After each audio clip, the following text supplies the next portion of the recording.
Hey guys, I'm back here with another video.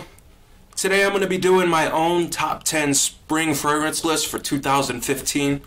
I noticed a lot of the reviewers out there have been doing their own list, and I thought it would just be appropriate for me to come here and do one as well. Before I get started with the list, I'd just like to say that I'm going to have fragrances that are going to be suitable for any budget.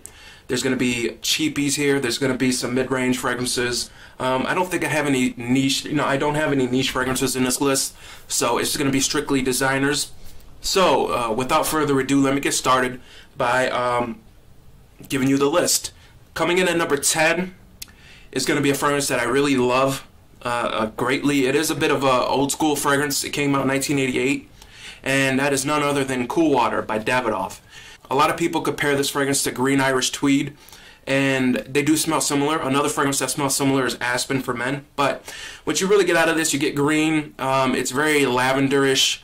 It's very soapy. It smells really nice, and it's still relevant. I really love this fragrance, and I just can't put it away. I still wear it all the time. This is my third bottle of Cool Water, so I love that juice. Coming in at number 10, Davidoff's Cool Water. Coming in at number 9 is a recent acquisition, and that is Cartier's Declaration d'un Soir. With this one, you get a lovely rose note. It's spicy, it's woody, you get a lot of rose, and it just smells phenomenal. This is perfect for the spring. Coming in at number 8 is a fragrance from the house of Lacoste. I just did a review on this, and I said that this would probably be in my top 10 spring list, and it is. This is Lacoste L.12.12 Blanc, otherwise known as White. Again, this one's very soapy. It smells very similar to fragrances like Cool Water with the soapy lavender vibe. I mean, this one you do get a lot of. I get a lot of lavender. I also get some citrus. I get a ton of citrus with this one, and it's incredibly clean, and it's incredibly simple. I mean, you could pretty much wear this anywhere as long as it's not formal, and it's great for the spring. And you know, the color just really symbolizes how this smells. It smells awesome. Coming in at number 8.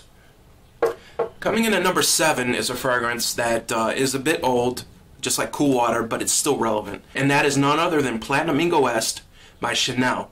This fragrance was released in 1993 or 94, I believe, and it just smells incredibly sophisticated, incredibly classy, and it's perfect for the spring. It's not too strong. It's not going to give you headaches. It's not very synthetic. It does smell slightly dated in the opening, and that's the one thing I have to say about this. It does have somewhat of a dated feel when you first spray it. Once it starts to dry down, that's when it starts to become really beautiful. Coming in at number 7. Coming in at number 6 is a fragrance from the house of Boss, Hugo Boss, and that is none other than Hugo Boss Bottled, otherwise known as Boss Bottled number 6. This one, Apple Cinnamon. Smells great in the spring. It's not too heavy, it's not too light, and it just smells like, to me, it smells like apple pie. It's just a really beautiful scent. Coming in at number 6. Coming in at number 5 is a fragrance from the house of Mont Blanc, and this has been in a few of my lists, and that is Individuel. I still need to get another bottle of this one, as you guys could see. This one, you know, it smells like dryer sheets, and it's just really, really smooth. You get a lot of cinnamon. I get something like pineapple out of this.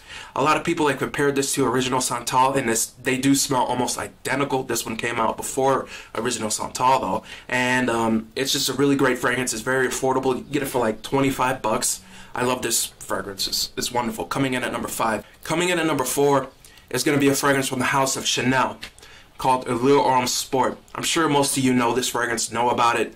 It's very creamy, it's very citrusy, has a lot of tonka bean, has a lot of citrus, and it is a little linear, I must say. It doesn't really change up much from the beginning to the end. It kind of stays the same, but what it does very well.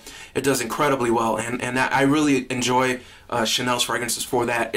They're never really too complex, and they know how to make something that smell good, but at the same time not complicated. And that's what this is. It smells great, but it's not overly complicated. It's not trying to be anything it's not, and it's just a really great, classy scent. And I would dare say that this one doesn't really smell sporty at all. So that is number 4, Chanel's Allure Sport. Coming in at number 3 is a fragrance from the house of Yves Saint Laurent, and this is L'Homme.